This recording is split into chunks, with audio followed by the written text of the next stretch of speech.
TEMC입니다. TMC를 매수를 하셨고요. 26,600원에 매수를 하셨다라고 하셨고 30% 비중입니다. 26,600원에 30% 비중이 사실 적은 비중은 아닙니다. 이 기업도 이제 무상증자 효과로 인해 가지고 주가를 한때 이렇게 급등을 시켰던 형태가 보여지고 있고요. TMC와 같은 이런 기업들이 지금 보면은 회사가 나쁘냐라고 했을 때 나쁜 건 아니거든요. 반도체 쪽으로 엮여 있기도 하고 반도체 소재 쪽으로 이렇게 엮여 있다 보니까 나쁜 건 아닌데 회사가 이제 주가가 올라갈 만한 테마인가요 하면은 신규 상장주는 제가 늘 말씀드리지만은 이게 여기가 고점인지 저점인지 알 수가 없어요. 자료가 이게 다거든요. 차트를 보면서 앞에 있던 차트와 비교를 해가지고 여기가 쌉니다. 앞에 있는 가격과 비교를 해가지고 지금이 비쌉니다라고 해야 되는데 그게 아니다 보니까 어려운 거예요. 이게 무슨 말이냐면 여러분들 짜장면 가격 아시죠? 한 그릇 정도 얼마 정도 할까요? 지금 짜장면 가서 먹으면 아마 이 방송을 보고 지금 이 질문을 들으신 분들의 머릿속에는 각각의 짜장면 가격들이 지금 나오고 있을 겁니다. 뭐 싸게는 5,000원까지 생각해 볼 수 있을 것 같고 비싸면은 뭐 한 9,000원에서 10,000원까지 생각해 볼 수 있을 것 같긴 해요. 그게 우리가 머릿속에 이렇게 납득되어 있는 데이터거든요. 지금까지 짜장면을 내가 먹으러 갔을 때 중국집에서 짜장면 먹을 때 이 정도 가격 하지 않았나? 국밥 가격은 이 정도 하지 않았나? 삼겹살 가격은 이 정도 하지 않았나라는 그런 데이터가 있기 때문에 그 데이터를 기반으로 비싸다 싸다를 평가하게 되는데 새로 나오는 제품이 있다고 생각 한번 해볼게요. 새로 나오는 우리가 완전히 처음 보는 외계인 발바닥 요리라고 생각해 봅시다. 뭐 그런 요리가 없겠지만 있다고 생각해 봅시다. 새로 출시했어요. 외계인 발바닥 요리를 5만 원에 팔면 이건 비싼 겁니까? 싼 겁니까?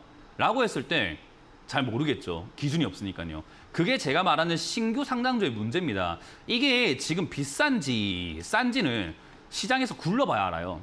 그러니까 이게 지금 기업의 재무제표가 좋고 실적이 줄고 있는데 그럼에도 불구하고 싼 자리인지 그럼에도 불구하고 비싼 자리인지는 아직은 모릅니다. 그래서 신규 상장주는 제가 3년은 기다렸다 사라고 하는 건데 아직 이거는 1년도 안 된, 1년 조금 넘어가고 있는 그런 기업이기 때문에 사실 이 자리에서 저점 무너지면 안 싸구나라고 생각하고 타협을 보고 손절해야 되는 자리입니다. 그래서 사실은 이 자리가 무너지게 된다면 무너진 자리가 첫 번째는 17,000원짜리가 고비고요. 두 번째가 15,500원짜리가 되는데요. 이 자리들이 무너지게 된다면은 하락세로 빠지면서 더 깊게 더 저 밑으로 내려갈 수 있습니다. 왜냐하면 시장이 이거는 지금 비싸다고 판단하고 있는 거거든요. 그렇기 때문에 이건 우리가 선택할 문제가 아니라 시장이 어떻게 판결을 내려줄지 어떻게 생각을 해줄지 기다려줘야 되는 종목인 겁니다. 그래서 이거를 미리 사서 들고 있다는 것은 자기 스스로가 여기를 싸다고 생각했나 봐요. 그래서 이거는 참 잘못된 투자지 않나 생각이 듭니다.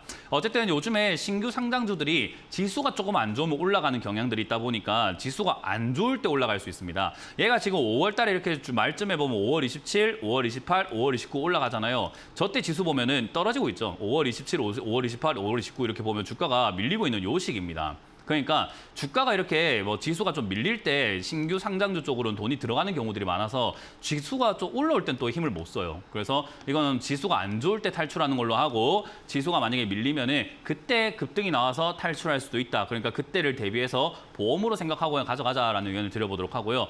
이제 여기서 무너지게 되면 손절하실지 말지는 스스로가 결정 잘 하셔야 될 것 같습니다. 손절 안 하면 아래쪽은 많이 밀릴 거니까 추가 매수를 저 아래쪽에서 한다 생각하고 시간을 좀 많이 뺏겨야 될 거고요. 손절을 만약에 17,000원짜리에서 하게 된다면 여기서 손절했지만 반등 나갈 수도 있거든요. 근데 시간적인 부분에서도 벌 수 있고 기회를 얻을 수 있죠. 다른 종목으로 수익을 낼 수 있으니까요. 그래서 그거를 기회를 얻어 볼지 아니면 기업이 나쁘지 않으니 나는 장기 투자해도 괜찮습니다. 지금부터 물려가지고 나중에 뭐 10,000원이 됐든 뭐 5,000원이 됐든 9,000원이 됐든 11,000원이 됐든 뭐 추가 매수를 그때 한번 해볼게요. 시간을 2년, 3년, 4년 투자할 의향이 있습니다라고 한다면 그냥 그대로 들고 가셔도 괜찮습니다. 그래서 이거는 30% 비중이 좀 많기 때문에 빵빠레님께서 이거는 잘 선택을 하세요. 이거는 제가 손절하라라고 말씀드리기에는 비중이 좀 커서 손실이 좀 많이 아플 거거든요. 그래서 17,500원이 조금 아프시다면은 적어도 일단 15,000원이 무너질 때는 비중을 줄이셔야 됩니다.